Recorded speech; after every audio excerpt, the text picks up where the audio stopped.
엄마가 이건 내 결혼 선물이자 내 인생의 버팀목이래. 나는 핸드폰 화면을 부드럽게 쓰다듬었다.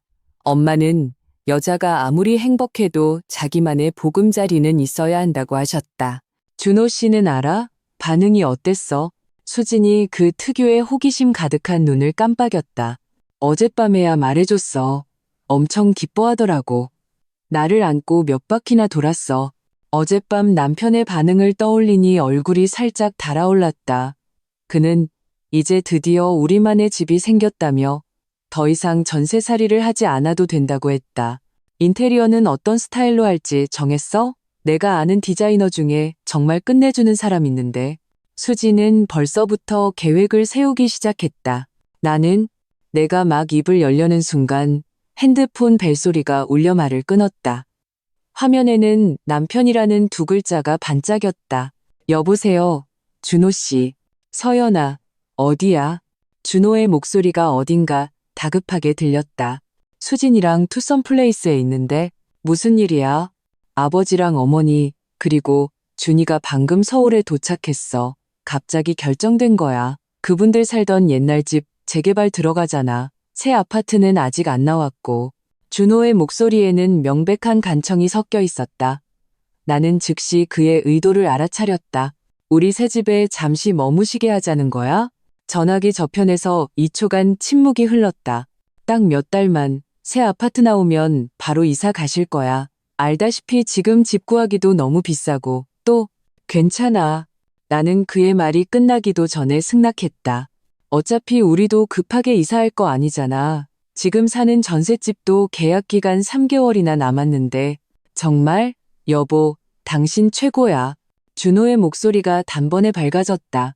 내가 지금 부모님이랑 준이 데리고 그쪽으로 갈게. 집에서 기다려. 알았어. 바로 갈게.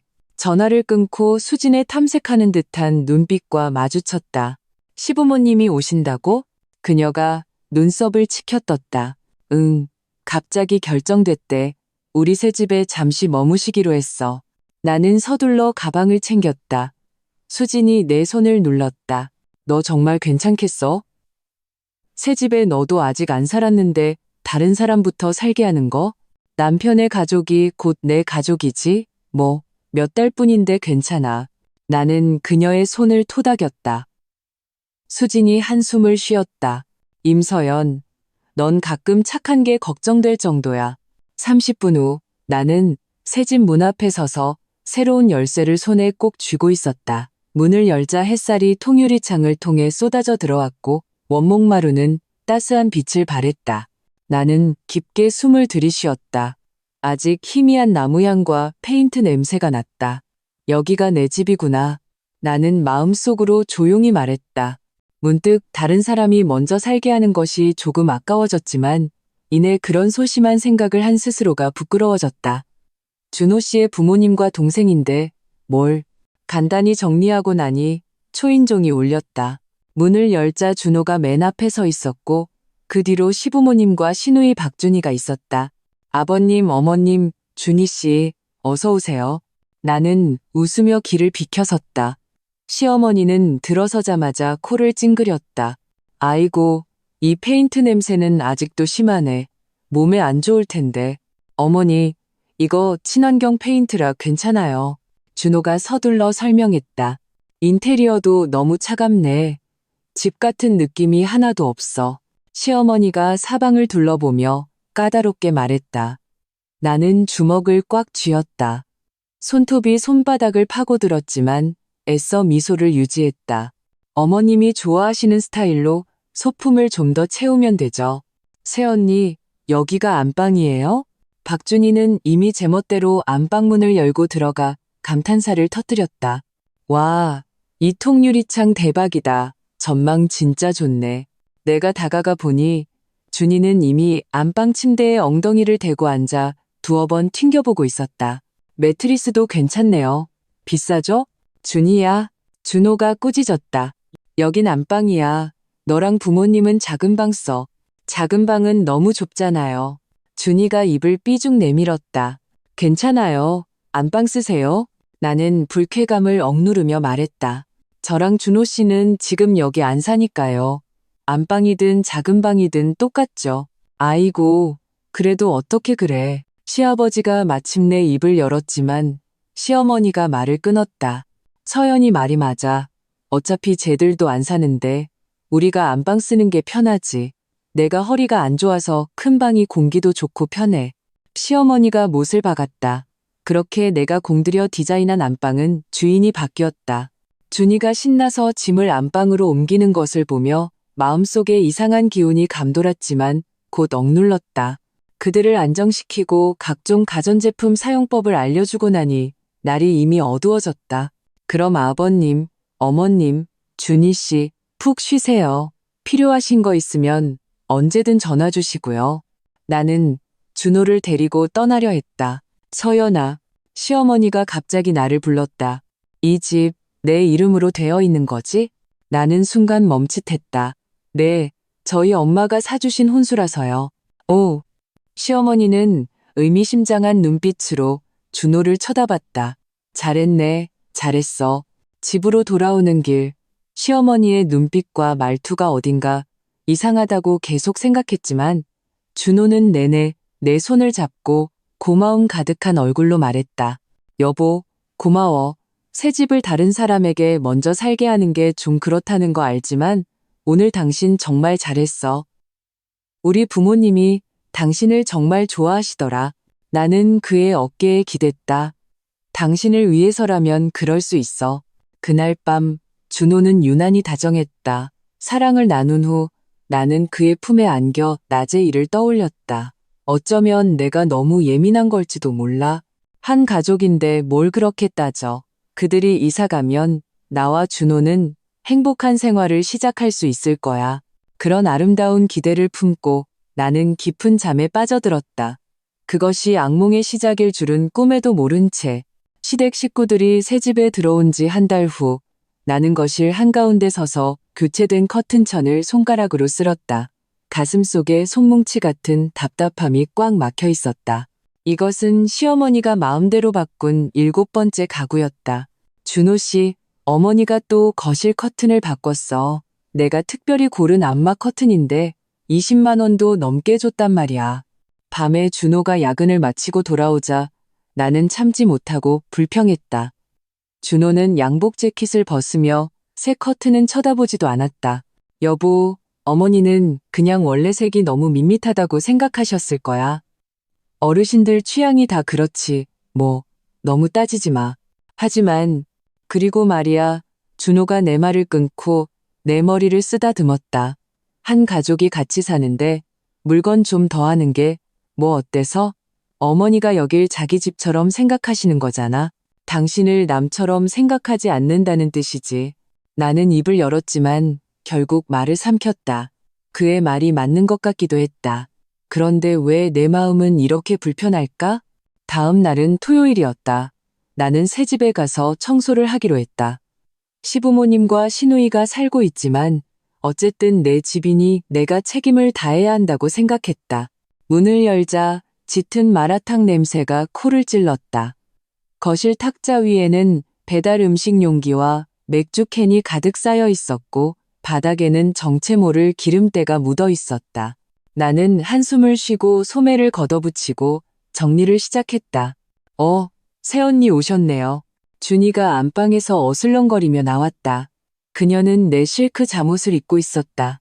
그건 내가 이사 오면 입으려고 옷장에 넣어둔 택도 떼지 않은 새 잠옷이었다. 준희 씨, 그거 내 잠옷인데. 나는 목소리가 너무 날카롭게 들리지 않도록 애썼다. 좀 빌려 입으면 어때요? 닳는 것도 아닌데. 준이는 아무렇지 않게 머리를 쓸어 넘겼다. 아, 맞다. 제 방 옷장이 너무 작아서 제 옷이 다 안 들어가길래 새언니 옷은 손님 방으로 옮겨놨어요. 나는 손에 든 걸레를 꽉 쥐었다. 손마디가 하얗게 질렸다. 내 옷, 안방 옷장에 넣어둔 내 개인적인 옷들을. 준희 씨, 그건 안방 옷장이잖아. 지금은 내가 안방 쓰잖아요. 준이가 눈을 흘겼다. 설마 제 옷 둘 곳도 없게 만들 건 아니죠? 나는 심호흡을 하고 화제를 바꾸기로 했다. 아버님, 어머님은 고스톱 치러 가셨어요. 저녁에나 오실걸요. 준이는 내가 막 닦은 소파에 털썩 주저앉아 핸드폰을 들여다보기 시작했다. 도와줄 생각은 전혀 없어 보였다. 나는 계속 청소를 했고 마음속에는 분노가 차올랐다. 식당을 정리하다가 와인 캐비닛에서 레드와인 2병이 사라진 것을 발견했다. 그것은 내가 수집한 보르도 와인으로 이사 오면 준호와 축하하기 위해 아껴둔 것이었다. 준희 씨, 와인 캐비닛에 있던 와인. 아, 그저께 친구들 놀러와서 마셨어요. 준희는 고개도 들지 않고 말했다. 맛은 별로던데 마트에서 파는 10,000원짜리 스위트 와인보다 못해요. 눈앞이 캄캄해졌다. 그 2병의 와인은 내가 프랑스에 있는 친구에게 특별히 부탁해서 가져온 것으로 한 병에 20만 원이 넘었다. 나는 부엌으로 달려가 찬장 깊숙한 곳에서 남은 한 병을 찾아냈다. 당시 몇 병을 나누어 숨겨둔 것을 다행으로 여겼다. 이 병을 더 은밀한 곳에 숨기려던 참에 갑자기 핸드폰이 울렸다. 나는 손을 떨었고 와인병이 미끄러질 뻔했다. 허둥지둥하는 사이에 진한 붉은색 액체가 튀어나와 아이보리색 양모 카펫 위로 쏟아져 순식간에 번져나갔다. 눈에 거슬리는 붉은 얼룩이 생겼다. 아! 나는 비명을 지르며 얼른 걸레로 닦으려 했지만 닦을수록 얼룩은 더 커졌다. 왜 그래요? 준이가 소리를 듣고 달려왔다. 카펫 위에 얼룩을 본 그녀의 얼굴색이 변했다. 미안해요. 바로 처리할게요. 나는 허둥지둥 세제를 찾았다. 지금 뭐 하는 거예요? 준이가 갑자기 날카롭게 소리쳤다. 목소리가 귀를 찢을 듯 했다. 이 카펫이 얼마나 비싼 건지 알아요? 나는 멍하니 그녀를 쳐다봤다. 이건 내가 산 카펫이에요. 내가 당연히 알죠. 당신 카펫? 준이의 표정이 일그러졌다. 그녀는 내 손에 들린 걸레를 빼앗아 바닥에 내던졌다. 임서연 씨, 머리에 물 찼어요? 여긴 우리 집이라고요. 내 카펫이야. 어떻게 감히 내 집을 더럽혀? 귀가 윙윙거리며 내가 잘못 들었나 싶었다. 뭐라고요? 꺼져요. 준이가 대문을 가리켰다. 가슴이 격렬하게 오르내렸다. 지금 당장 꺼져. 내 집에서 행패 부리지 말고. 나는 그 자리에 서서 다리가 뿌리 내린 듯 꼼짝할 수 없었다. 그녀의 집? 머릿속이 혼란스러워. 이건 내 집이에요. 등기부등본에라고 기계적으로 반복할 수밖에 없었다. 등기부등본? 준이가 비웃었다. 가서 확인해봐요. 지금 누구 이름으로 되어 있는지.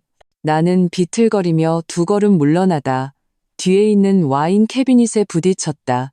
바로 그때 대문이 열리고 시부모님과 준호가 함께 들어왔다. 무슨 일이야? 밖에서부터 너희들 싸우는 소리가 들리더라. 시어머니가 눈살을 찌푸리며 물었다.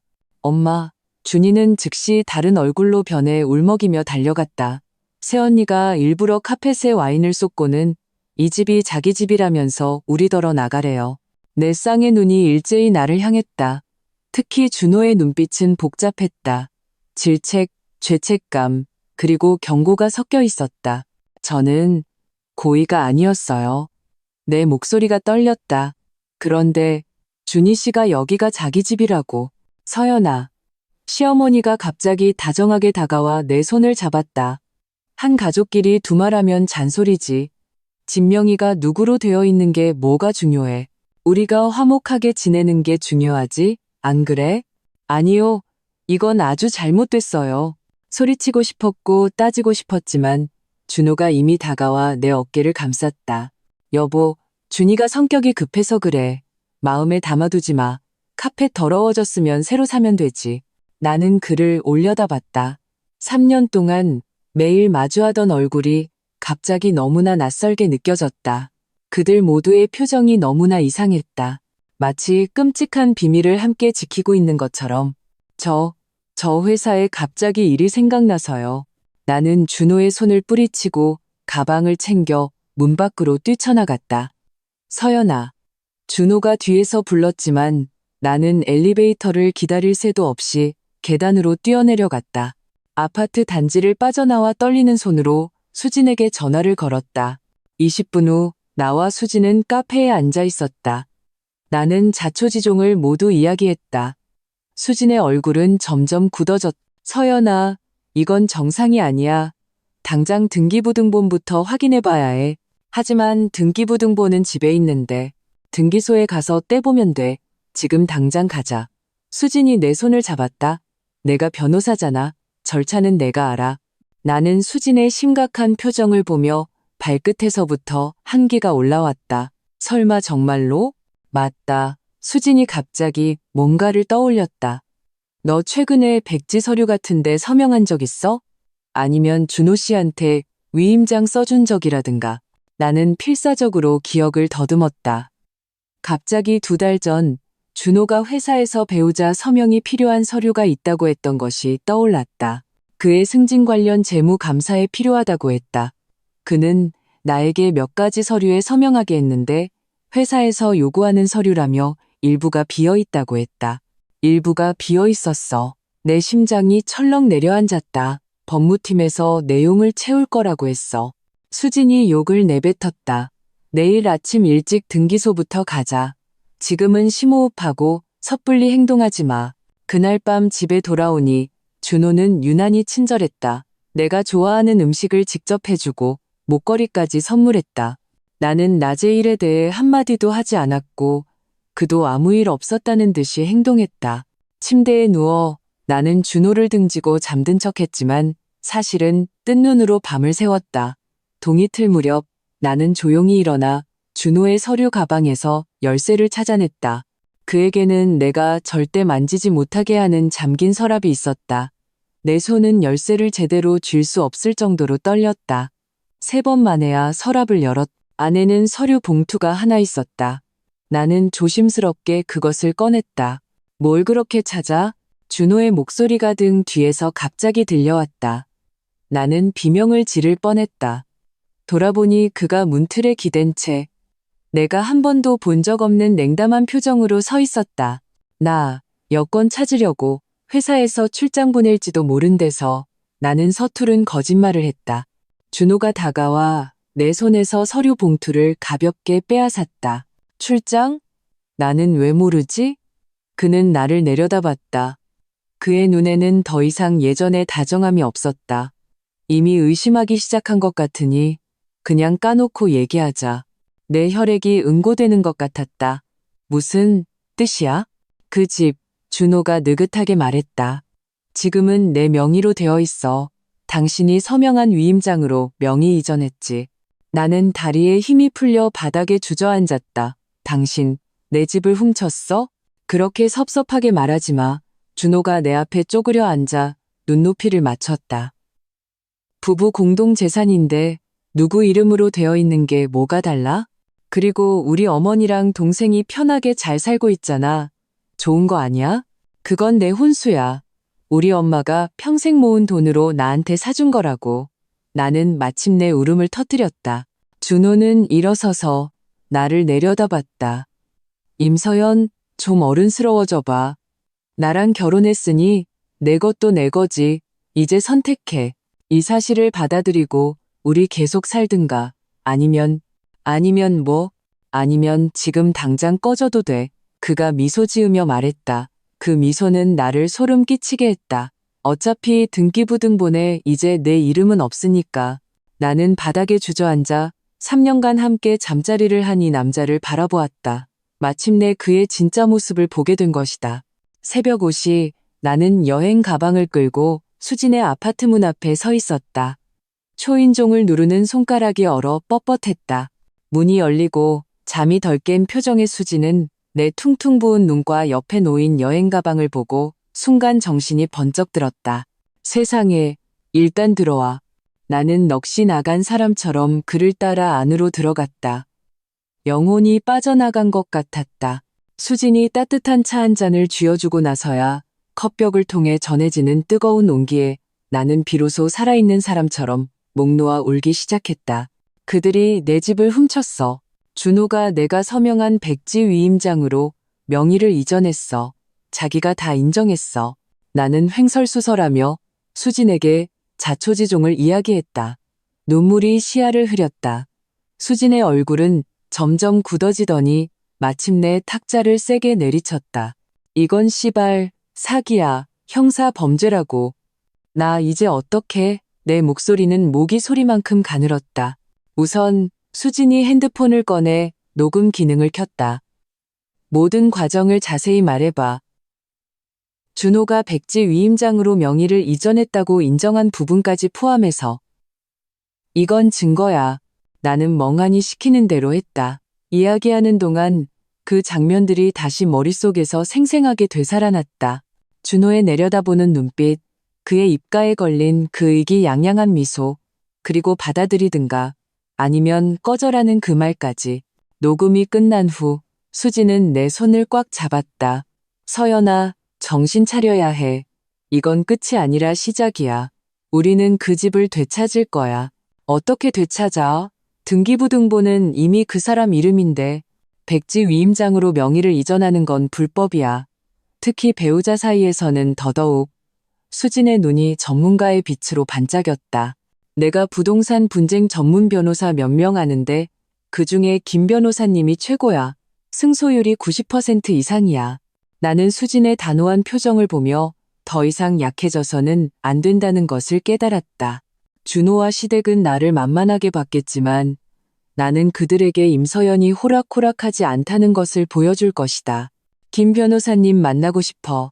오늘 당장 가자. 나는 눈물을 닦았다. 그날 오후 김 변호사의 사무실에서 나는 사건의 전말을 상세히 설명했다. 김 변호사는 40대의 똑 부러지는 여성이었고 눈빛이 매처럼 날카로웠다. 임서연 씨, 설명에 따르면 이 사건에는 몇 가지 핵심이 있습니다. 김 변호사는 노트북에 빠르게 기록했다. 첫째, 부동산은 어머니께서 전액 현금으로 구매하여 증여한 개인 재산으로 부부 공동재산에 해당하지 않습니다. 둘째, 박준호 씨가 서명한 백지 서류를 이용해 위임장을 위조한 것은 사기 혐의가 있습니다. 셋째, 명의 이전 절차에 위법 소지가 있을 수 있습니다. 이길 확률이 클까요? 나는 긴장하며 물었다. 매우 큽니다. 하지만 더 많은 증거가 필요합니다. 김 변호사가 안경을 고쳤었다. 그 위임장 원본을 찾아 서명과 지문을 감정해야 합니다. 등기소에서 명의 이전 관련 서류 전부를 열람해야 하고요. 가장 중요한 것은 주택구매 자금이 모두 어머니로부터 나왔으며 부부 공동재산이 아니라는 것을 증명하는 것입니다. 저희 엄마가 증언해 줄 수 있어요. 직계 가족의 증언은 효력이 제한적입니다. 다른 보강 증거가 있는 것이 좋습니다. 김 변호사가 잠시 생각하더니 물었다. 주택구매 자금은 어머님 계좌에서 시행사로 바로 이체되었나요? 나는 고개를 끄덕였다. 네, 엄마가 이체 기록을 가지고 계세요. 아주 좋습니다. 그리고 아까 박준호 씨가 직접 백지 서류로 명의를 이전했다고 인정했다고 하셨죠? 네, 오늘 아침에요. 녹음이나 제3자 증인이 있나요? 나는 수진을 쳐다봤고 그녀는 고개를 저었다. 서연이 혼자 있었어. 김 변호사가 한숨을 쉬었다. 아쉽군요. 하지만 괜찮습니다. 다른 방면으로 접근할 수 있습니다. 임서연 씨, 지금은 어디에 머무실 계획이신가요? 당분간 저희 집에요. 수진이 말했다. 아니요, 그건 좋지 않습니다. 김 변호사가 단호하게 말했다. 임서연 씨가 그 집에 다시 들어가서 사시는 걸 권합니다. 네? 나와 수진이 동시에 소리쳤다. 법적으로 볼 때 등기부등본이 변경되었더라도 이혼 소송 기간 동안에는 배우자로서 원래의 혼인 주소지에 거주할 권리가 있습니다. 김 변호사가 설명했다. 더 중요한 것은 그곳에 살아야 더 많은 증거를 수집할 수 있다는 겁니다. 준호와 시댁 식구들의 얼굴을 마주해야 한다는 생각에 위가 뒤틀리는 듯 했지만 김 변호사의 말이 맞았다. 피하는 것은 문제를 해결해 주지 않는다. 알겠습니다. 돌아갈게요. 나는 심호흡을 했다. 하지만 먼저 준비를 좀 해야겠어요. 변호사 사무실을 나와 수지는 나를 용산 전자상가로 데려갔다. 이게 필요할 거야. 그녀가 초소형 녹음기를 집어들었다. 24시간 녹음되고 72시간 동안 지속돼. 이거 불법 아니야? 자기 집에서 녹음하는 건 완전히 합법이야. 수진이 사용법을 가르쳐 주었다. 기억해, 언제든 끄지 마. 특히 준호랑 단둘이 있을 때, 그날 밤 나는 여행 가방을 끌고 집으로 돌아왔다. 열쇠로 문을 열 때 손이 너무 떨려 열쇠 구멍에 제대로 꽂을 수가 없었다. 집안은 환하게 불이 켜져 있었고 준호와 시댁 식구들은 저녁 식사 중이었다. 내가 들어서는 것을 보고 모두가 멍하니 쳐다봤다. 나왔어. 나는 생각보다 안정된 목소리로 말했다. 준호는 젓가락을 내려놓고 얼굴에 놀라움이 스쳐 지나가더니 이내 승리의 미소를 지었다. 생각이 정리됐구나. 그래, 당신 말이 맞아. 나는 억지 미소를 지었다. 부부 사이에 그렇게 선을 그으면 안 되지. 시어머니는 즉시 얼굴이 환해졌다. 그래야지. 이리 와. 밥은 먹었니? 내가 국 한 그릇 퍼줄게. 나는 준이가 입을 삐죽거리는 것을 봤지만 그녀는 아무 말도 하지 않았다. 식탁에서 나는 로봇처럼 음식을 씹었다. 맛을 전혀 느낄 수 없었다. 주머니 속의 녹음기는 묵직하게 느껴지며 내가 이곳에 온 목적을 상기시켜 주었다. 아, 맞다. 내 짐들은 내가 조심스럽게 물었다. 아, 그거 다 작은 방으로 옮겨놨어요. 준이가 무심하게 말했다. 어차피 새언니랑 오빠도 자주 안 오잖아요. 식사 후 나는 소위 작은 방이라는 곳으로 갔다. 사실은 서재를 개조한 곳으로 좁은 싱글 침대 하나와 간이 옷장뿐이었다. 내 옷들은 구석에 쓰레기 더미처럼 아무렇게나 쌓여 있었다. 문을 닫고 나는 마침내 눈물이 흐르는 것을 허락했다. 하지만 아무 소리도 내지 않았다. 나는 핸드폰을 켜 어머니께 메시지를 보냈다. 엄마, 내일 만날 수 있을까? 중요한 할 얘기가 있어. 어머니는 금방 답장을 보냈다. 물론이지. 무슨 일 있니? 나는 이 간단한 걱정의 메시지를 보고 눈물이 더욱 쏟아졌다. 어머니께 어떻게 말씀드려야 할까? 평생 아끼고 절약해서 사주신 집이 이렇게 사기당했다는 것을. 다음 날 정오, 나는 어머니와 한적한 찻집에서 만났다. 내 설명을 다 들으신 어머니는 분노로 온몸을 떨었다. 그 짐승 같은 놈. 내가 처음부터 박준호랑 그 집 식구들 이상하다고 생각했어. 어머니는 드물게 거친 말을 쏟아냈다. 처음 집 살 때부터 그 엄마가 진명에 누구 이름으로 하냐고 계속 묻더라니까. 엄마, 죄송해요. 나는 흐느끼며 말했다. 제가 너무 바보 같았어요. 내 잘못이 아니야. 어머니는 나를 꼭 안아주었다. 우리는 반드시 집을 되찾을 거야. 변호사비는 얼마가 들든 엄마가 낼게. 어머니의 따뜻한 품 안에서 나는 오랜만에 안정감을 느꼈다. 그래, 나는 혼자가 아니었다. 나를 사랑하고 지지해주는 어머니와 친구가 있었다. 그리고 박씨 집안에는 탐욕과 계략뿐이었다. 엄마, 집 살 때 모든 자료가 필요해요. 특히 자금 증빙 자료요. 다 있지. 어머니는 가방에서 서류 봉투를 꺼냈다. 나는 모든 영수증을 보관하는 습관이 있거든. 심지어 집 살 때 찍어둔 영상도 아직 있어. 나는 서류 봉투를 열었다. 안에는 매매 계약서, 대금 지급 증명서, 심지어 나와 어머니가 분양사무소에서 서명하는 사진까지 있었다. 가장 놀라운 것은 영상이었다. 어머니가 영업사원에게 이 집은 우리 딸 이름으로만 해주세요 라고 강조하는 과정이 선명하게 기록되어 있었다. 엄마, 최고예요. 나는 감격해서 어머니를 껴안았다. 이 증거들 정말 중요해요. 이것도 있어. 어머니가 또 다른 종이를 건넸다. 이건 박준호 엄마가 2달 전에 아파트 단지에서 사람들한테 자랑하던 녹음이야. 내 친구가 마침 지나가다 듣고 이상해서 녹음해뒀대. 나는 녹음을 틀었다. 시어머니의 날카로운 목소리가 흘러나왔다. 우리 아들이 얼마나 능력이 좋은지 그 바보 같은 며느리가 꽐꽐이 서명해서 집이 곧 우리 박신의 것이 된다니까. 그 엄마가 사준 집, 이제 우리 아들 이름으로 넘어왔어. 나는 손을 꽉 쥐었다. 이 모든 것이 오래전부터 계획된 사기극이었다. 회사로 돌아와 나는 몸이 안 좋다는 핑계로 반차를 냈다. 실제로는 수집한 증거들을 정리하고 있었다. 수진이 퇴근 후 바로 나를 찾아왔고 우리는 함께 모든 자료를 검토했다. 완벽해. 수진이 흥분하며 말했다. 특히 그 녹음, 그들이 계획적으로 사기를 쳤다는 걸 직접적으로 증명하잖아. 이제 어떡하지? 김 변호사님 말대로 계속 증거를 모아야지. 수진의 눈빛이 단호했다. 특히 그 위조된 위임장 원본을 찾아야 해. 밤에 박 씨 집에 돌아와 나는 유난히 온순하게 행동했다. 자진해서 설거지와 걸레질을 하고 심지어 시어머니의 등을 두드려드렸다. 준호는 나의 이런 순종적인 태도에 만족하는 듯했고 잠자리에 들기 전에는 드물게 수고했어라는 말까지 했다. 그가 잠든 후 나는 조용히 일어나 그의 서류와 컴퓨터를 조심스럽게 뒤지기 시작했다.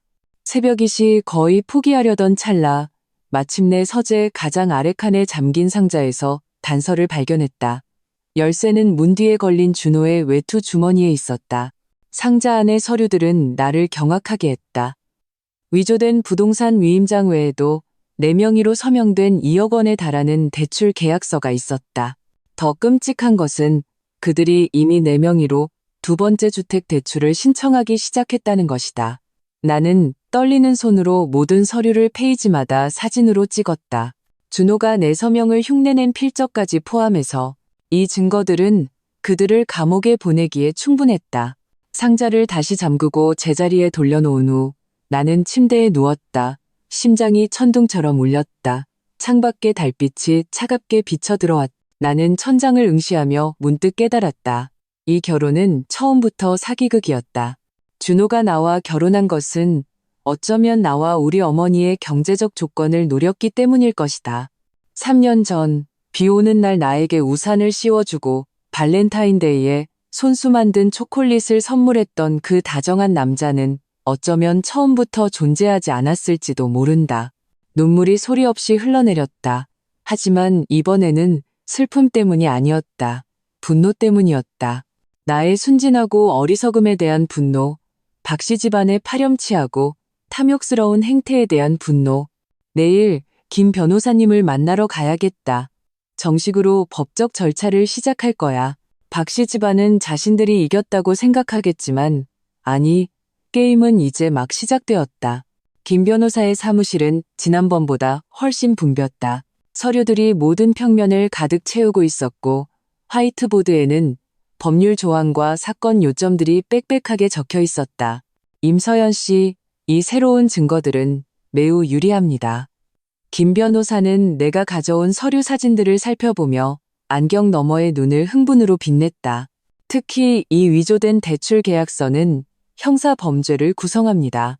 그럼 저희는 이제 정식으로 소송을 제기하기 전에 몇 가지 더 해야 할 일이 있습니다. 김 변호사는 목록 하나를 꺼냈다. 첫째, 지문 감정. 위임장의 지문이 위조되었거나 강제로 찍혔다는 것을 증명해야 합니다. 둘째, 자금 흐름 조사. 셋째, 박준호 씨 어머니의 녹음에 대한 사법 감정입니다. 수진이 옆에서 덧붙였다. 가장 중요한 건 당신의 안전을 확보하는 거야.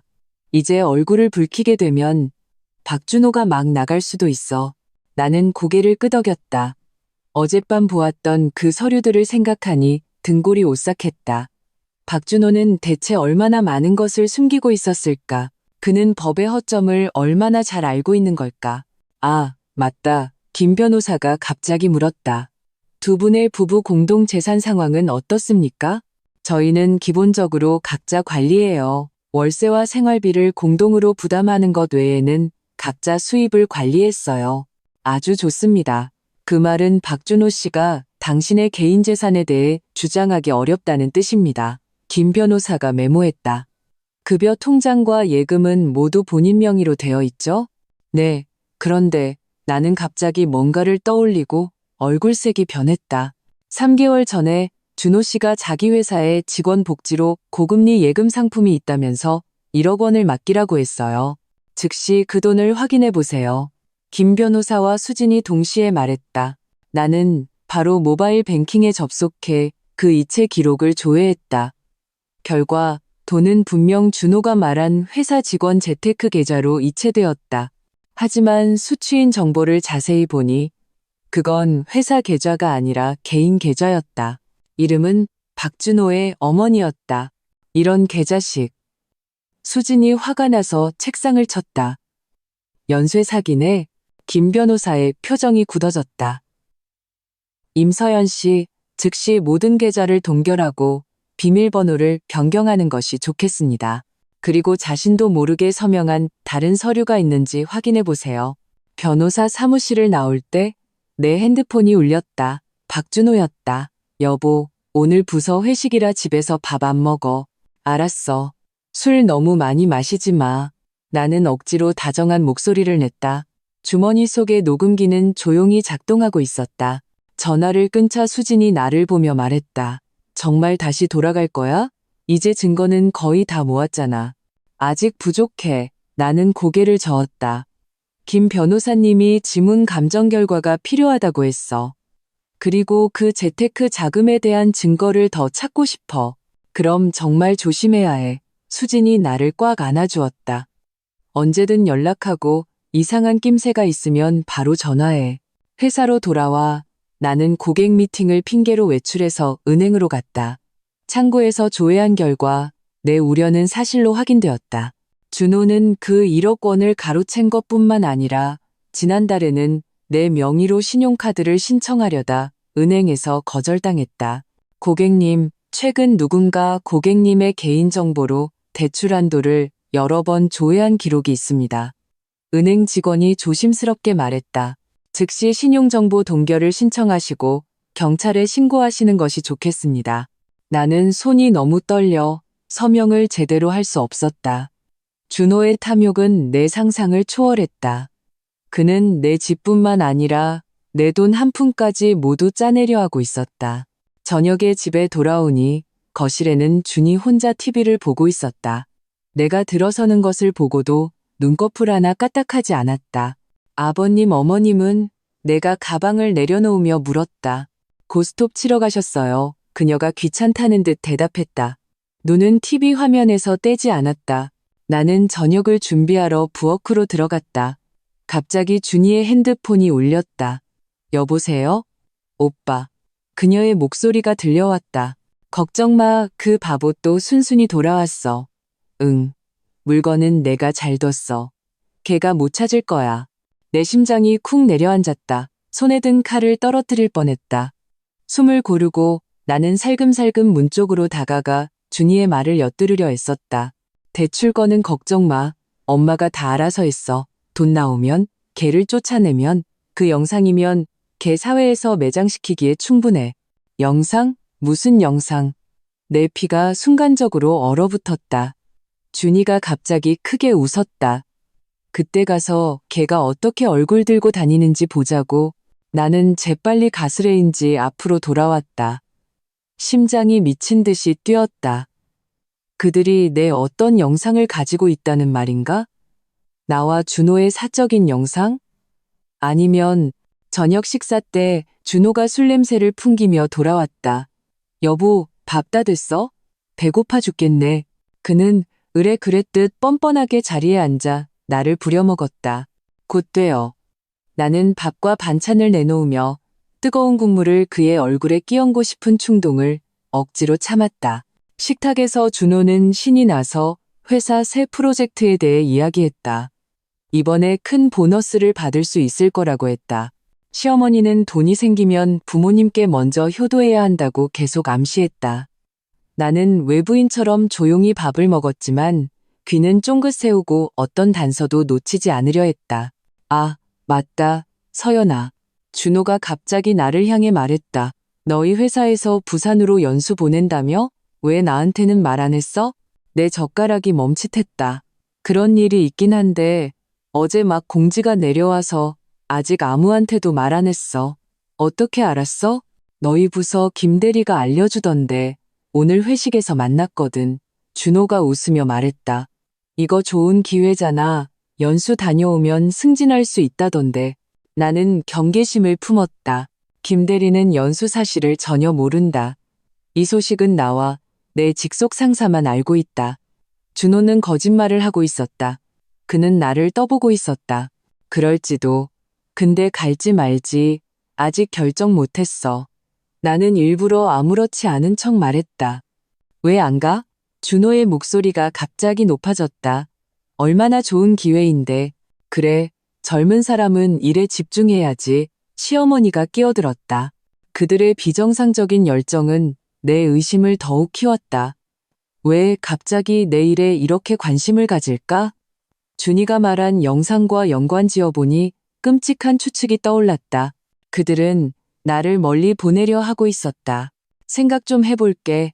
나는 얼버무리며 내일 집에 몰래카메라가 설치되어 있는지 확인해 봐야겠다고 속으로 다짐했다.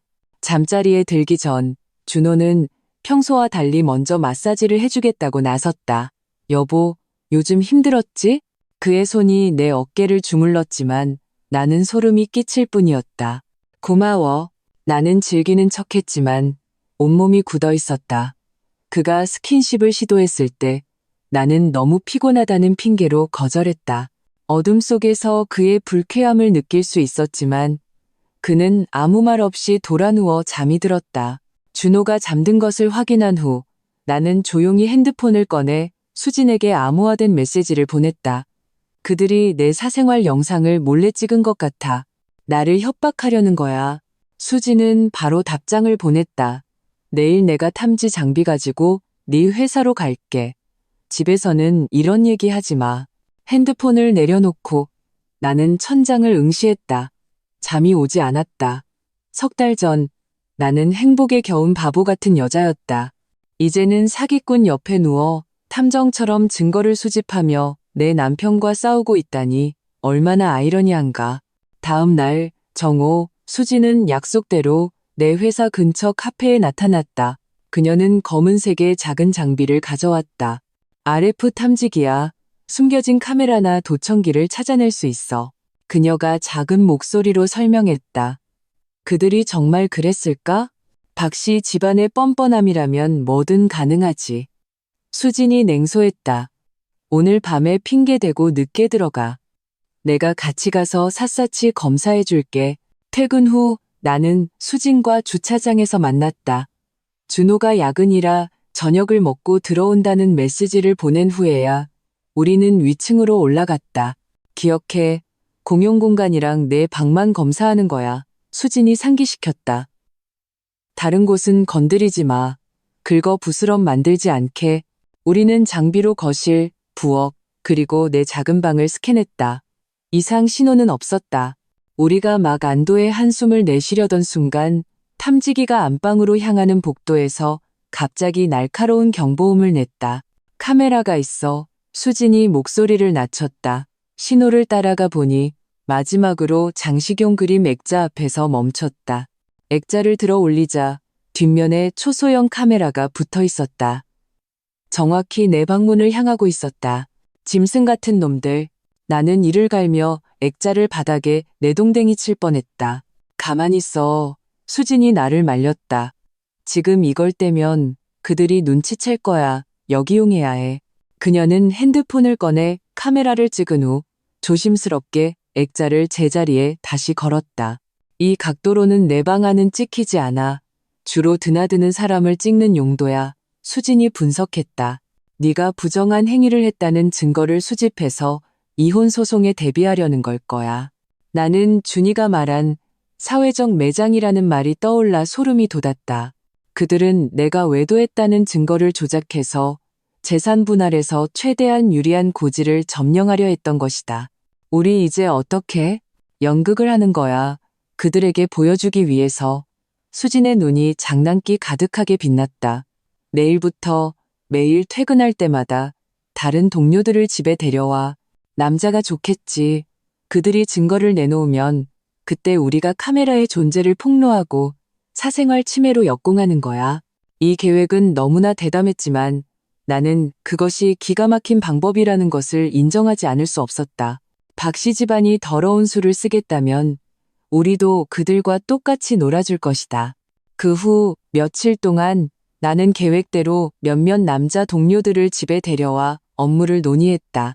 문에 들어설 때마다 나는 일부러 동료와 바싹 붙어서 카메라에 친밀한 장면이 찍히도록 했다.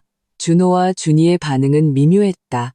겉으로는 내가 남자를 집에 데려오는 것에 대해 아무런 이의도 제기하지 않았고 심지어 유난히 친절했다. 하지만 나는 그들의 눈 속에서 사냥꾼이 덫에 걸려드는 사냥감을 보는 듯한 흥분을 느낄 수 있었다.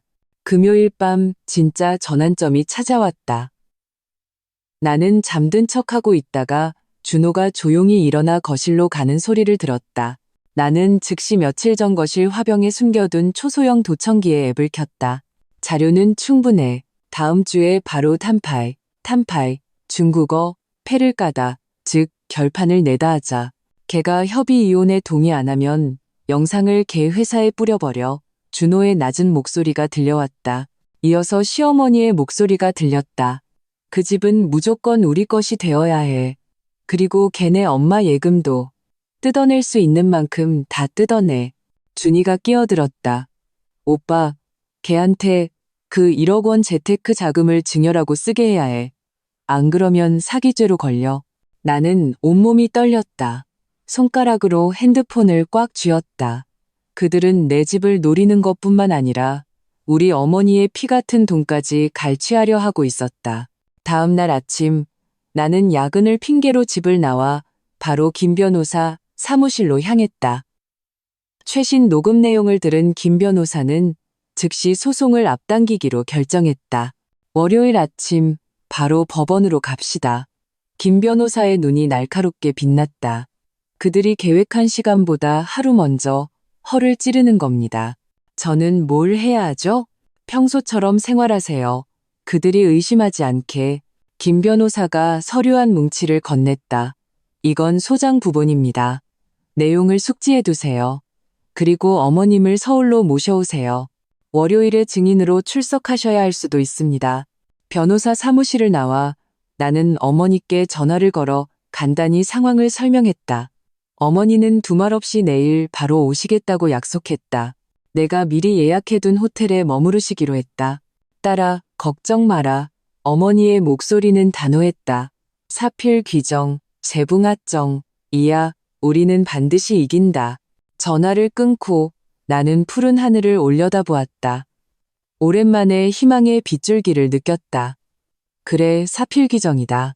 월요일 법정에서 박 씨 집안은 그들의 탐욕과 기만에 대한 대가를 치르게 될 것이다. 월요일 새벽 나는 평소보다 일찍 일어났다. 준호는 아직 깊이 잠들어 있었다. 나는 조용히 필요한 물건들을 챙기고 회사에 급한 일이 생겨 먼저 나간다는 쪽지를 남겼다. 아파트 단지를 빠져나와 즉시 택시를 잡아 어머니가 묵고 계신 호텔로 향했다. 가는 길에 수진에게 계획대로 진행이라는 메시지를 보냈다. 호텔 방에서 어머니는 이미 옷을 단정히 차려입고 김 변호사와 통화 중이었다. 내가 들어서는 것을 보고 그는 즉시 전화를 끊고 나를 꼭 안아주었다. 준비됐니? 어머니는 내 옷깃에 주름을 펴주며 단호한 눈빛으로 물었다. 나는 심호흡을 하고 고개를 끄덕였다. 오늘 나는 법정에서 박준호 일가의 진짜 모습을 폭로하고 내 모든 것을 되찾을 것이다. 김 변호사와 수진도 곧 호텔에 도착했다. 우리 넷은 차상에 둘러앉아 마지막으로 전략을 점검했다. 기억하세요. 김 변호사가 단호하게 말했다. 박 씨 집안이 어떻게 변명하든 절대 화내지 마세요. 판사님은 감정적인 당사자를 좋아하지 않습니다. 만약 그들이 그 소위 외도 증거라는 걸 언급하면요? 나는 걱정스럽게 물었다. 그때가 바로 우리가 그들의 몰카 행위를 폭로할 차례죠. 수진이 냉소했다. 불법으로 취득한 증거는 법적 효력이 없어요. 오히려 그들이 사생활 침해죄를 뒤집었을 겁니다. 구시정각, 우리는 정시에 법원에 도착했다. 놀랍게도 박준호와 시댁 식구들은 아무도 오지 않았다. 아마 늦는 모양이네요. 김 변호사가 시계를 보았다. 괜찮습니다. 우리는 먼저 절차를 진행하죠. 그러나 판사가 개정을 선언할 때까지 피고석은 텅 비어 있었다. 판사는 눈살을 찌푸리며 서기에게 통지가 제대로 되었는지 물었다. 그렇다는 답변을 듣고는 명백히 불쾌한 표정으로 피고의 정당한 사유 없는 불출석으로 본안을 걸석 재판, 최식 심리후로 진행하겠다고 선언했다. 김 변호사는 신속하게 전략을 수정하여 사건을 간결하게 진술하고 우리가 수집한 모든 증거를 제출했다. 주택 구매 자금 출처 증명, 위조된 위임장 사진, 시어머니가 집을 가로챈 사실을 인정한 녹음, 그리고 최근의 몰카 장비 사진과 준호가 나를 협박하려 모의한 녹음까지. 판사는 증거 자료를 꼼꼼히 검토하며 표정이 점점 심각해졌다. 준호가 내 명의로 대출을 신청하려 한 부분을 들을 때는 기록을 멈추고 그 녹음을 다시 재생해달라고 요청하기까지 했다. 최종적으로 판사는 선언했다. 제출된 증거에 근거하여 본 법원은 피고 박준호가 사기 및 문서 위조 혐의가 있다고 판단합니다. 관련 금액이 크므로 본 사건을 경찰에 이송하여 형사 수사를 진행하도록 하겠습니다. 동시에 사건이 종결될 때까지 관련 부동산 거래를 동결하도록 제정합니다. 법정을 나서며 나는 다리가 풀려 벽을 짚고서야 겨우 설 수 있었다. 우리는 첫 전투에서 이겼지만 전쟁은 아직 끝나지 않았다.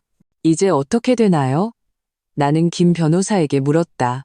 경찰이 사건을 입건하고 박준호 씨를 소환하여 조사할 겁니다. 그가 설명했다. 동시에 우리는 재산 보전 신청을 해서 그들이 자산을 빼돌리지 못하게 막을 수 있습니다. 이야기하는 동안 내 핸드폰이 울렸다. 박준호였다. 나는 스피커폰으로 전환해서 모두가 듣게 했다. 임서연, 너 씨발 무슨 짓을 한 거야? 경찰이 회사로 찾아왔어. 준호의 격앙된 목소리가 들려왔다. 나는 그냥 내 것을 되찾으려 했을 뿐이야. 나는 목소리를 평온하게 유지하려 했었다. 너 가만 안 둬. 전화기 저편에서 갑자기 잡음이 들리더니 진지한 남성의 목소리가 이어졌다. 박준호 씨, 서울지방경찰청 경제범죄수사대입니다. 조사에 협조해 주십시오. 전화가 갑자기 끊겼다. 우리 넷은 서로를 마주 보았다. 수진이 가장 먼저 웃음을 터뜨렸다. 인과응보가 정말 빠르네. 하지만 김 변호사는 여전히 심각한 표정이었다. 너무 좋아하기는 이릅니다. 형사 입건은 시작일 뿐 집을 되찾으려면 민사소송이 더 필요합니다. 호텔로 돌아와 어머니는 첫 승리를 축하해야 한다며 식사를 대접하겠다고 고집했다. 식당에서 나는 마침내 긴장을 풀고 그동안의 경험을 이야기했다. 준이가 내 집에서 나가라고 소리쳤던 부분을 이야기할 때 어머니는 화가 나서 식탁을 내리쳤다.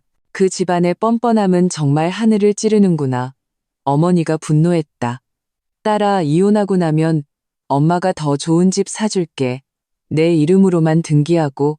엄마, 우선 이 집부터 되찾고요. 나는 쓴웃음을 지었다. 그리고 이번 일을 겪고 나니 다시는 결혼하고 싶지 않을지도 몰라요. 무슨 소리야. 어머니가 내 손을 잡았다. 좋은 남자는 많아. 네가 운이 나빠서 인간 쓰레기를 만났을 뿐이야.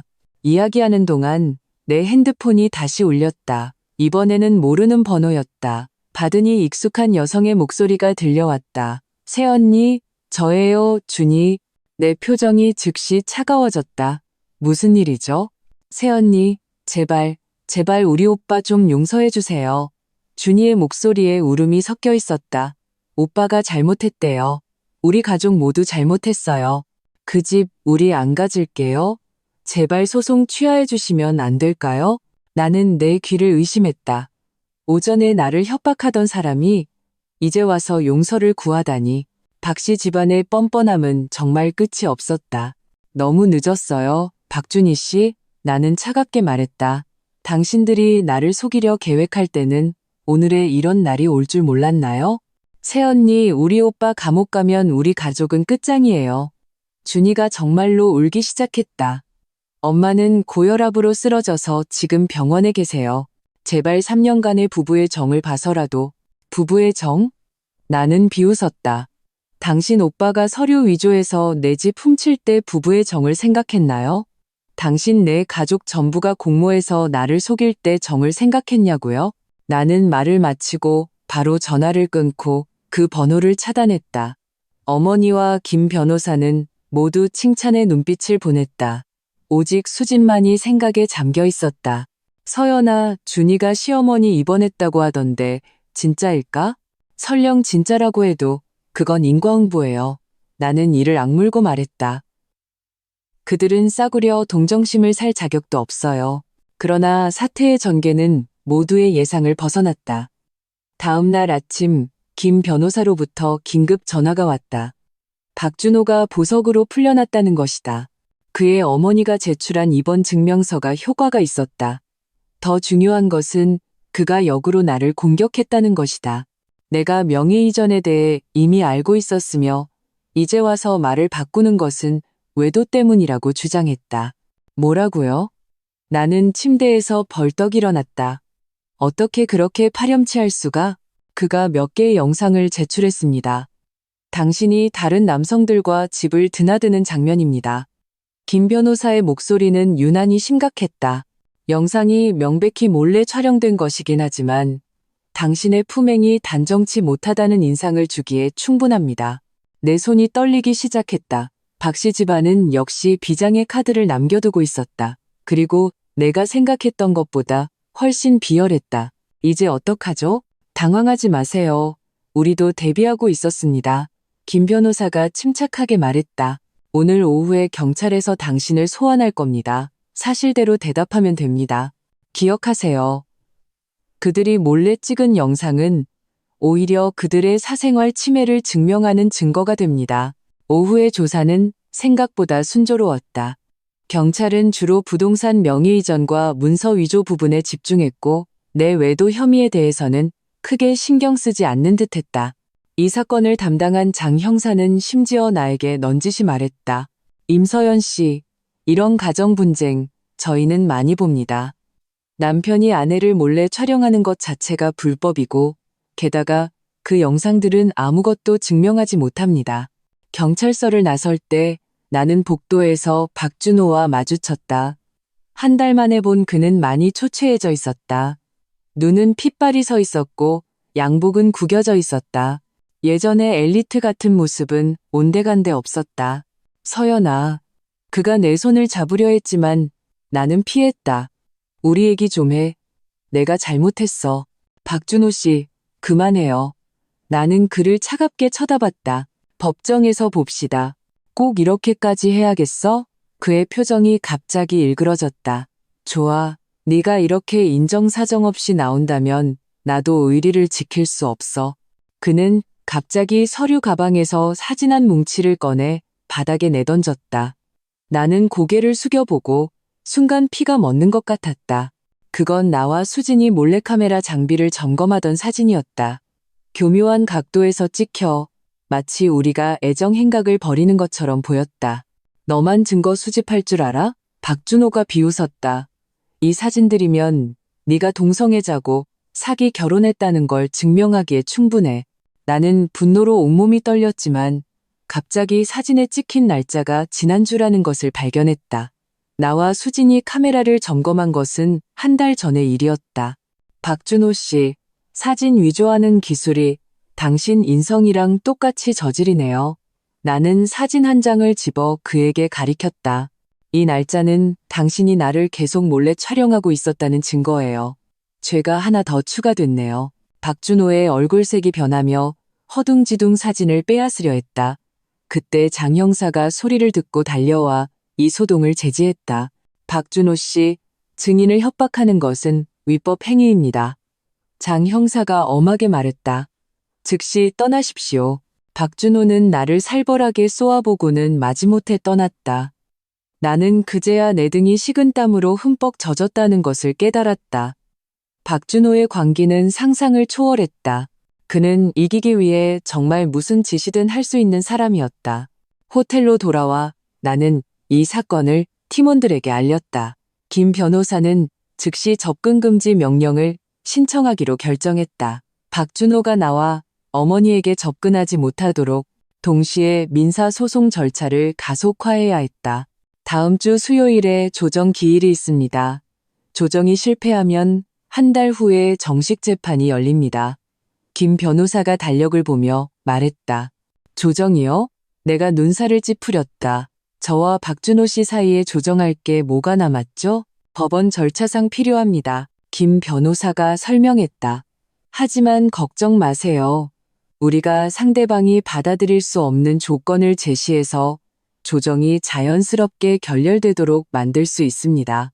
그 후 일주일 동안 나는 어머니 댁에 잠시 머물면서 계속 출근했다. 회사 동료들은 분명 무슨 소문을 들었는지 이따금 호기심 어린 눈빛을 보냈지만 아무도 직접 묻지는 않았다. 오직 이사님만이 나를 사무실로 불러 내 사정을 이해한다고 애둘러 말하며 내가 신청한 휴가를 승인해 주셨다. 임대리, 개인적인 일 잘 처리하고 업무에 전념해요. 회사는 임대리의 능력을 높이 사니까 이런 일로 발전에 영향이 없었으면 좋겠어. 이사님의 의미심장한 말에 나는 감사히 고개를 끄덕였지만 그 이면의 의미를 깨달았다. 만약 일이 너무 커져 회사 이미지에 영향을 미치면 내 자리도 위태로워질 수 있다는 것이었다. 수요일의 조정은 예상대로 결렬되었다. 박준호는 변호사를 대동하고 출석하여 부동산은 합법적으로 취득한 것이라며 반환을 거부하는 강경한 태도를 보였다. 조정위원은 설득을 시도했지만 양측의 입장 차이가 너무 커 결국 조정불성립을 선언했다. 법원을 나설 때 박준호의 변호사가 나를 막아섰다. 임서연 씨, 제 의뢰인은 경제적으로 보상할 의향이 있습니다. 소송만 취하해 주신다면요. 얼마나요? 나는 일부러 물었다. 변호사의 눈이 빛났다. 가능성이 있다고 생각한 모양이었다. 5천만 원입니다. 그 정도면 경기도 외곽의 작은 집 계약금은 될 겁니다. 나는 냉소했다. 당신 의뢰인에게 전하세요. 그 집 지금 시세가 20억이에요. 한 푼도 깎을 수 없다고. 조정 실패는 한 달 뒤에 정식 재판이 부동산의 귀속을 결정하게 된다는 것을 의미했다. 김 변호사는 이 기간을 이용해 더 많은 증거를 수집하라고 조언했다. 특히 박준호의 문서 위조와 몰카 촬영 부분에 대해서 아, 맞다. 김 변호사가 갑자기 뭔가를 떠올렸다. 어머님께서 처음에 집을 사실 때 시행사 쪽에 보관된 자료가 있을까요? 전체 파일이 있을 거예요. 내가 어머니를 보았다. 내가 내일 분양사무소에 가서 물어볼게. 어머니가 즉시 말했다. 다음 날 어머니는 뜻밖의 희소식을 가져왔다. 당시 판매를 담당했던 김 대리가 지금은 분양총괄 본부장이 되어 있었는데 우리의 사정을 듣고는 자발적으로 주택 구매 전 과정의 CCTV 영상을 제공했다는 것이다. 영상에는 내가 집은 오직 서연이 이름으로만 해달라고 반복해서 강조하는 장면이 선명하게 찍혀 있었어. 계약서에 서명할 때의 모든 세부 사항까지도. 어머니가 흥분하며 말했다.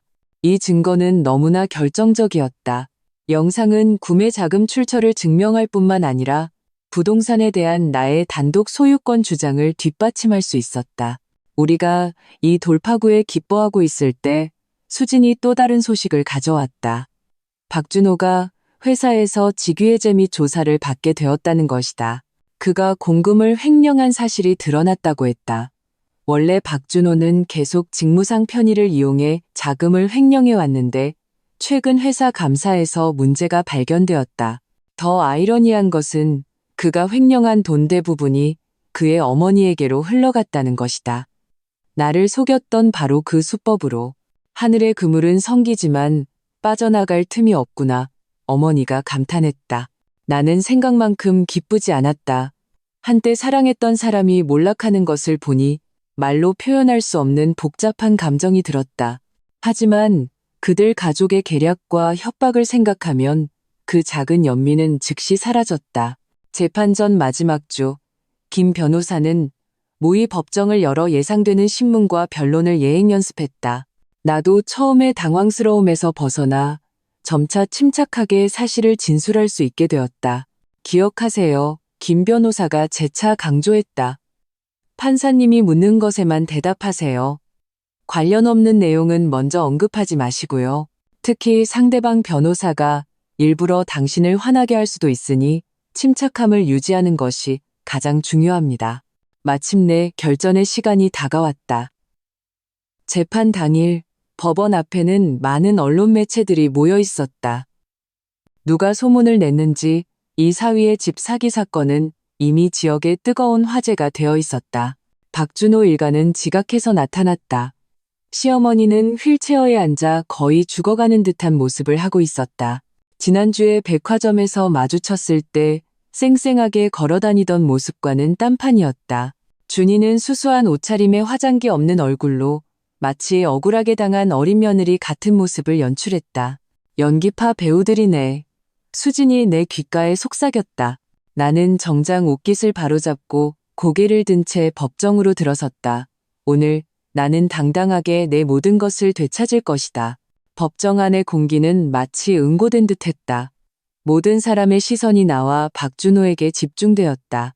나는 김 변호사가 추천한 짙은 남색 정장을 입고 머리를 단정하게 포니테일로 묶어 똑 부러지고 단정한 모습으로 보였다.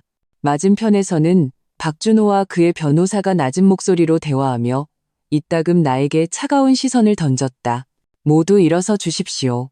서기의 목소리가 정적을 깼다. 판사는 60대 정도의 남성으로 표정은 엄숙하고 눈빛은 날카로웠다. 그는 간단히 사건 배경을 소개한 후 증거조사 단계에 들어간다고 선언했다. 김 변호사가 먼저 일어나 진술했다. 존경하는 재판장님, 본 사건은 전형적인 혼인 빙자 사기 사건입니다. 피고 박준호는 혼인관계를 이용하여 원고 임서연 씨 명의의 부동산을 편취했습니다. 그는 조리 있게 박준호의 위법 행위를 열거했다. 위임장 위조, 불법 명의 이전, 사생활 몰카, 심지어 명예 도용 대출 시도까지 하나를 말할 때마다 해당 증거를 제출했다. 매매계약서, 자금 이체 내역, 몰카 장비 사진, 위조 문서 감정 보고서. 박준호의 변호사는 반대 신문에서 내 신용을 공격하려 했다. 임서연 씨는 명의 이전에 대해 몰랐다고 주장하시지만 혼인 후 두 분은 계속 해당 부동산에서 거주하셨습니다. 어떻게 등기부등본 변경을 모를 수 있습니까? 저희는 실제로 입주한 적이 없습니다. 나는 평온하게 대답했다. 집 인테리어가 끝난 후 박준호 씨가 그의 부모님께 잠시 빌려드리자고 제안했고 저는 효도하는 마음에 동의했습니다. 저 자신은 계속 혼전의 작은 오피스텔에서 거주했습니다. 그렇습니까? 상대 변호사가 냉소했다. 하지만 여러 증인이 당신이 해당 부동산에 자주 출입하는 것을 증명했습니다. 부동산의 실소유주로서 제가 제 집에 가는 것이 무슨 문제입니까? 내 반문에 방청석에서 가벼운 웃음이 터져나왔다. 판사가 의사봉을 두드렸다. 피고 측 변호인은 질문 방식에 주의해 주시기 바랍니다. 상대 변호사는 분한 듯 방향을 바꿨다. 당신은 그 1억 원이 재테크 자금이라고 주장하지만 이체 기록에는 분명히 시어머니께 증여라고 되어 있습니다. 이건 어떻게 설명하시겠습니까? 그 기록은 박준호 씨가 사후에 추가한 것입니다. 저는 은행의 원본 기록을 제공할 수 있습니다. 나는 이미 준비가 되어 있었다. 그리고 만약 증여였다면 왜 박준호 씨의 어머니는 녹음해서 이것을 재테크라고 칭했습니까? 나는 법정 재생기에 신호를 보냈다. 시어머니가 아들이 능력 있다고 자랑하는 녹음이 흘러나왔다. 자신의 목소리를 듣자 시어머니의 얼굴이 새하얗게 질렸다. 김 변호사가 박준호를 신문할 차례가 되자 상황은 더욱 흥미진진해졌다. 박준호 씨, 이 소위 부동산 위임장은 감정 결과 임서연 씨의 지문이 누군가 손가락을 잡고 강제로 찍은 것으로 나타났습니다. 어떻게 설명하시겠습니까? 박준호의 이마에 땀이 맺혔다. 저는 모릅니다. 아마 그 사람이 지문을 찍을 때 너무 힘을 줘서 그랬을 겁니다. 그렇습니까? 김 변호사가 또 다른 서류를 꺼냈다. 법의학 감정 결과 지문에 명백한 외부 압력 흔적이 있으며 이는 임서연 씨가 깊은 수면 상태일 때 형성된 것으로 나타났습니다. 이에 대해 어떻게 설명하시겠습니까? 박준호는 우물쭈물하며 대답하지 못했다. 그의 변호사가 급히 이의를 제기했지만 판사에 의해 기각되었다. 재판이 3일째에 접어들면서 국면은 이미 한쪽으로 기울었다. 박준호의 공금 횡령 추문은 언론에 대대적으로 보도되었고 그가 데려온 증인들까지纷纷히 말을 바꿨다.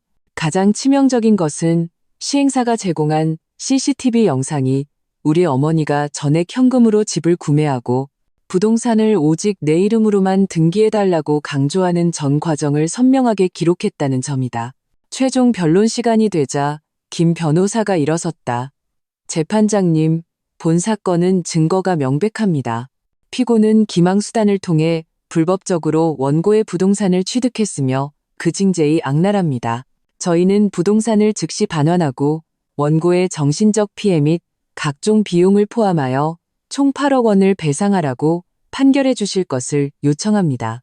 박준호의 변호사는 부부 공동재산과 가정 내부 갈등 등의 관점을 강조하며 힘없는 변론을 했지만 산더미 같은 증거 앞에서는 우스꽝스러울 뿐이었다. 판사는 휴정을 선언하고 추후 선고하겠다고 했다.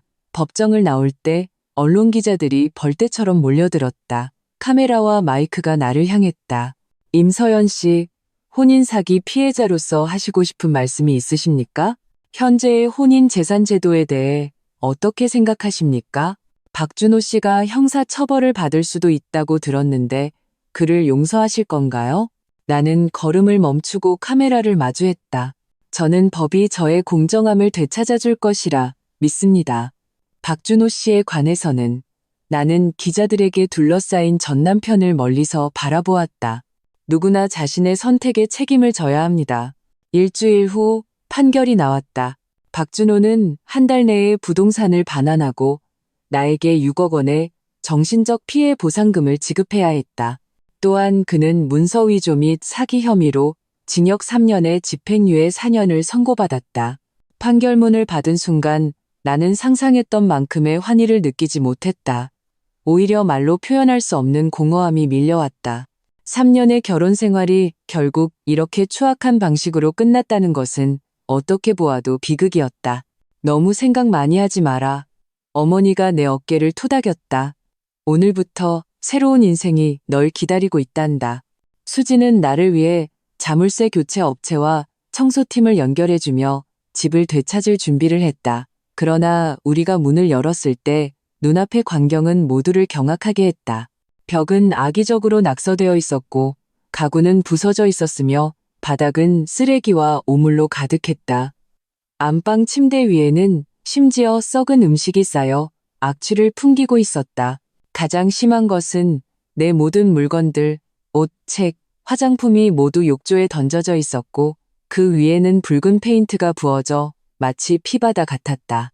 이 짐승 같은 놈들, 수진이 화가 나서 욕을 퍼부었다. 나는 폐허 한가운데 서서 온몸을 떨었다. 이것은 단순한 파괴가 아니었다. 의식적인 모욕과 보복이었다. 박씨 집안은 이런 방식으로 마지막 악의를 표출하고 있었다. 신고해주세요. 나는 이를 악물고 말했다. 이건 명백한 재물손괴죄예요. 경찰이 곧 도착하여 사진을 찍고 증거를 수집했다. 현장을 지휘하던 경찰관도 집안의 난장판을 보고 고개를 저었다. 이 집안 정말 저희가 사건을 입건하여 조사하겠지만 배상 추적은 좀 어려울 수 있습니다. 상관없어요. 나는 냉소했다. 저는 그들과 놀아줄 시간이 얼마든지 있으니까요. 그 후 한 달 동안 나는 이혼 수속을 밟으면서 집을 다시 인테리어하는 것을 감독했다. 박준호 일가는 마치 증발한 것처럼 사라졌다. 전화도 받지 않고 집 자물쇠도 바꿔버렸다. 심지어 법원이 판결한 배상금도 지급을 거부했다. 숨으면 끝날 줄 아나 보죠. 김 변호사가 강제집행 신청서를 넘기며 말했다. 너무 순진하네요. 법원 집행관의 개입으로 박준호 명의의 예금과 투자는 동결되었고 그의 어머니 계좌에서도 2억 원이 압류되었다. 더 기가 막힌 것은 판결을 이행하지 않아 박준호가 신용불량자 명단, 즉 채무불이행자 명단에 올랐다는 것이다. 보복의 쾌감은 그리 오래가지 않았다. 어느 날 퇴근하고 집에 돌아오니 어머니의 표정이 이상했다. 무슨 일이에요, 엄마? 어머니가 나에게 초대장 한 장을 건넸다. 박씨 집안에서 보낸 거야. 나는 열어보았다. 시어머니의 환갑잔치 초대장이었다. 장소는 시내에서 가장 호화로운 호텔이었다. 더 황당한 것은 초대장에 손글씨로 서연아, 지난 일은 지난 일로 덮자. 우린 여전히 한 가족이야 라고 적혀 있었다. 그들이 미쳤나 봐요. 나는 믿을 수 없었다. 무슨 낯으로 나를 초대해? 내가 알아봤는데 어머니의 표정이 굳어졌다. 박준호가 어떤 유력 인사의 딸이랑 붙었대. 그 여자네 집안 배경이 대단해서 그들 문제를 많이 해결해줬다더라. 이번 환갑잔치는 까놓고 말해서 자기들이 제기했다는 걸 과시하려는 거야. 나는 초대장을 자세히 살펴보았다. 서명란에는 박씨 집안뿐만 아니라 JS 그룹이라는 글자도 있었다. 유명한 부동산 개발 회사로 회장인 주정국 회장의 딸 주영이 바로 박준호의 새연인이었다. 기둥서방 전문이네. 나는 냉소했지만 이것이 무엇을 의미하는지 마음속으로는 알고 있었다. 주씨 집안이 뒤를 봐주면 박준호는 정말로 대부분의 법적 책임을 피할 수 있을지도 모른다. 너는 가지 마라. 어머니가 걱정스럽게 말했다. 분명 좋은 의도가 아닐 거야. 아니요, 갈 거예요. 대담한 계획이 내 머릿속에 떠올랐다. 그리고 아주 화려하게 갈 거예요. 나는 즉시 수진과 김 변호사에게 연락했고 세 사람은 밤늦게까지 비밀리에 모의했다. 다음 날 나는 대학 동기이자 현재 지역신문 사회부 기자인 장미를 만났다. 이 뉴스 분명 대박일 거야.